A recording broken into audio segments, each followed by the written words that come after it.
Alam mo ba na ang pinaka-caring na doktor sa Britain ay pala ang pinakamasamang serial killer sa kasaysayan? Si Harold Shipman ay mukhang perpektong family doctor. 3 dekada siyang nag-house calls, nag-comfort sa mga pamilya at naging trusted ng buong komunidad. Pero sa likod ng mabait niyang ngiti, may nakakakilabot na sikreto.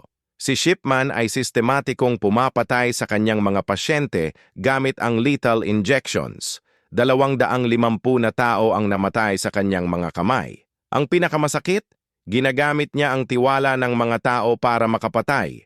Kapag may matandang pasyente na nag-complain ng sakit, bibisitahin niya sa bahay. Magbibigay ng injection para sa pain relief. Pero hindi pain relief ang laman ng syringe. Diamorphine, isang powerful painkiller na nagiging deadly sa mataas na dose. Ilang minuto lang, patay na ang pasyente. Sasabihin niya sa pamilya na natural causes ang dahilan. Walang suspicion kasi respected doctor siya. Ang tiwala na dapat nagsisave ng buhay, ginawa niyang weapon para makapatay.